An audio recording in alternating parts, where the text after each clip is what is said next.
पकौड़े तो आपने कई तरीके से बनाए होंगे। क्या सोयाबीन के आपने पकौड़े बनाए हैं? अगर नहीं बनाए हैं तो मेरे तरीके से एक बार आप ज़रूर ट्राई करिए। तो हेलो एवरीवन, मैं हूं ताजबर। स्वागत है आपका मेरे चैनल आइज़ा फूड में। तो चलिए बनाना शुरू करते हैं बिना कोई देरी के। और अगर आपको ये रेसिपी पसंद आती है तो अपनी फैमिली और दोस्तों में ज़रूर शेयर करना। तो शुरू करते हैं इसको बनाना। इस रेसिपी को बनाने के लिए हमने यहाँ 1 कप सोया बड़ी ली है, यानी सोयाबीन ली है।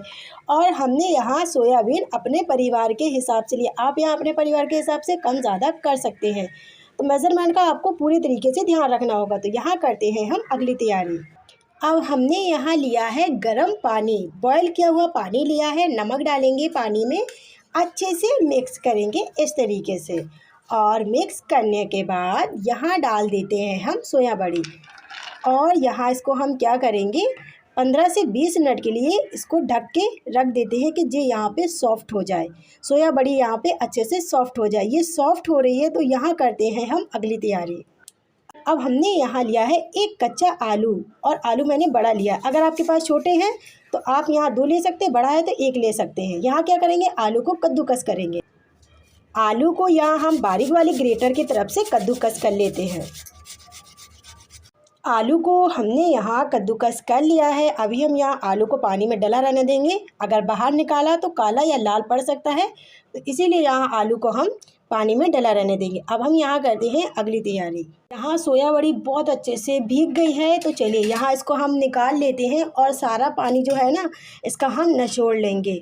अभी हम यहाँ इसको एक अलग बर्तन में ट्रांसफ़र करेंगे। जब ये हल्की सी ठंडी हो जाएगी, जब हम यहाँ इसका पानी निचोड़ेंगे, क्योंकि पानी यहाँ भी बहुत गर्म है और सोया बड़ी भी बहुत ही ज़्यादा गर्म है। हमने यहाँ सोया बड़ी को अलग प्लेट में ट्रांसफ़र कर लिया है। इसको यहाँ ठंडा होने देते हैं, और जो एक्स्ट्रा जितना भी पानी है ना, यहाँ इसका हम निचोड़ लेंगे। तो अभी यहाँ इसको हम ठंडा होने देते हैं। ये भी बहुत गर्म है तो इसको भी हम साइड में रखते हैं। सोया बड़ी यहाँ बहुत अच्छे से ठंडी हो गई है। अब हम यहाँ क्या करेंगे, यहाँ इसका हम पानी निचोड़ लेंगे इस तरीके से, और मिक्सी के जार में यहाँ इसको हम डालते जाएंगे। सभी सोया बड़ी को हम इसी तरीके से पानी से निचोड़ लेते हैं। मिक्सी के जार में हमने यहाँ सोया बड़ी को डाल दिया है। अब हम यहाँ बिना पानी डाले इसको दरदरा पीसते हैं। हमने यहाँ बिना पानी डाले इसको दरदरा पीस लिया है। हम यहाँ इसको एक अलग बर्तन में ट्रांसफ़र करते हैं। यहाँ लेंगे परात, और यहाँ परात में हम इसको डाल देते हैं इस तरीके से। हमने यहाँ सारी सोया बड़ी पिसी हुई डाल दी है दरदरी। अब हम यहाँ डालेंगे आलू। इस तरीके से आलू हम डाल देते हैं। हमने यहाँ कद्दूकस किया हुआ आलू डाल दिया है। यहाँ डालेंगे 2 हरी मिर्च बारीक कटी हुई, 1 टेबलस्पून कद्दूकस किया हुआ अदरक डालेंगे। अदरक का पेस्ट है तो आप यहाँ वो भी डाल सकते हैं। 1 टेबलस्पून कुटी हुई लाल मिर्च, तीखा आप अपने हिसाब से कम ज़्यादा कर सकते हैं। नमक टेस्ट के अकॉर्डिंग डालेंगे। 1 tablespoon chaat masala powder. Chaat masala powder की जगह आप यहाँ आमचूर पाउडर या आप डाल सकते हैं पाव भाजी मसाला। ये दोनों चीज़ें आप डाल सकते हैं। मैंने यहाँ चाट मसाला पाउडर डाला हुआ है। 1 टेबलस्पून डालेंगे कसूरी मेथी। अगर आपके पास हरी मेथी है तो आप यहाँ वो भी बारीक बारीक काट के डाल सकते हैं। अजवाइन डालेंगे 1 छोटी चम्मच। हींग डालेंगे 2 पिंच। अगर स्ट्रॉन्ग हींग है तो 1 पिंच आप डाल दीजिए। थोड़ा सा काला नमक डालेंगे। जिस कप से हमने यहाँ सोया बड़ी ली थी उसी कप से बाइंडिंग के लिए लेंगे 1 कप बेसन। बारीक कटा हुआ फ्रेश धनिया डाल देंगे। थोड़ा थोड़ा पानी डालेंगे और इसका एक हम डो बनाएंगे। हमें यहाँ इसका टाइट डो नहीं चाहिए, इस बात का ध्यान रखना है। हल्का सा सॉफ्ट होना चाहिए डो, इस बात का ध्यान रखना है। थोड़ा थोड़ा पानी डालना है और मिक्स करना है।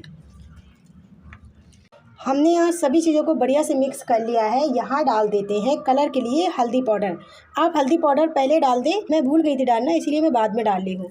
तो यहाँ क्या करना है, अच्छे से एक बार फिर मिक्स करेंगे। आप हल्दी पाउडर पहले ही डाल लें, इस बात का ध्यान रखना। जब आप मसाले डाल रहे हों जब भी आप यहाँ हल्दी पाउडर डाल लें। हमें यहाँ इतना ही टाइट डो चाहिए होगा इन पकौड़ों को बनाने के लिए। ये देखिए, बस यहाँ लेना है इस तरीके से, और बस इसको गोल गोल इस तरीके से कर लेना है। तो समझ लीजिए बिल्कुल एकदम ये परफेक्ट शेप ले रहा है। तो समझ लीजिए आपका डो ना टाइट है और ना पतला है। इस तरीके से यहाँ इसको बना लेना है।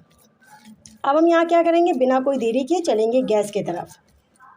हमने यहाँ गैस पे कढ़ाई रखी, कढ़ाई में तेल डाल दिया था गर्म होने के लिए। तेल यहाँ बहुत अच्छे से गर्म है। यहाँ क्या करेंगे, इस तरीके से यहाँ इसको उठाएंगे और यहाँ इसको हम डालते जाएंगे। फ्रेंड्स, आप लोगों से एक छोटी सी रिक्वेस्ट है, अगर आप लोगों को मेरी आज की ये रेसिपी अच्छी लगती है तो एक लाइक कर देना। अगर आप मुझे दिल से सपोर्ट करना चाहते हैं तो please Ayesha cook food channel को सब्सक्राइब कर लेना। और आप मेरी रेसिपी कौन से शहर से और कौन से गांव से देख रहे हैं कमेंट्स करके ज़रूर बताना। जितने कढ़ाई में आ जाएंगे आराम से फ्राई होने के लिए यहाँ हम उतने ही डालेंगे। और गैस मैंने यहाँ इस टाइम पे बिल्कुल से लो टू मीडियम कर दी है।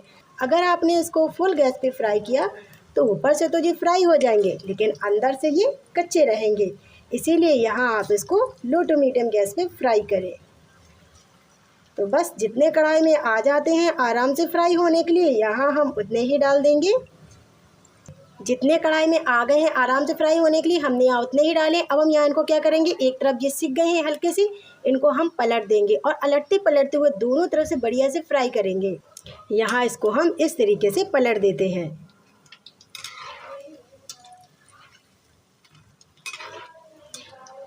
और यहाँ इसको हम अलटते पलटते हुए दोनों तरफ से बढ़िया से फ्राई कर लेते हैं।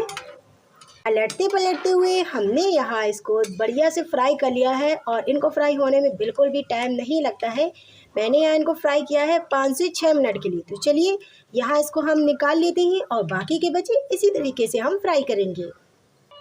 दोबारा भी सेम प्रोसेस में इसी तरीके से हम फ्राई कर लेते हैं। दोबारा भी हमने यहाँ इसको डाल दिया है, दोबारा भी हम सेम प्रोसेस में इसी तरीके से फ्राई कर लेते हैं अलटते पलटते हुए इन पकौड़ों को। गर्मा गर्म सोया बड़ी के पकौड़े हमने बना के तैयार कर लिए हैं। ये एकदम ऊपर से क्रिस्पी अंदर से सॉफ्ट है, ये देख सकते हैं ना आप। ये देखिए, एक बार मेरे तरीके से ज़रूर बनाइए, सारे पकौड़े खाना भूल जाएंगे जब इस तरीके से बनाएंगे सोया बड़ी के पकौड़े। और यकीन मानिए आपको बेहद पसंद आएंगे। चटनी हो, सॉस हो या हो चाय के साथ भी बहुत ही ज़्यादा टेस्टी लगते हैं। तो फ्रेंड्स, कैसी लगी मेरी आपको आज की रेसिपी कमेंट्स करके ज़रूर बताना। और रेसिपी अच्छी लगी हो तो एक लाइक कर देना। चैनल पे मेरे न्यू है तो चैनल को सब्सक्राइब कर लेना और बेल आइकन घंटी बटन ज़रूर दबाना, जिससे मैं नई रेसिपी लेकर आऊँ वो रेसिपी आप तक सबसे पहले पहुँचे। तो फ्रेंड्स, मिलते हैं हम आपसे अगली रेसिपी में यानी न्यू रेसिपी में। जब तक के लिए bye bye and take care.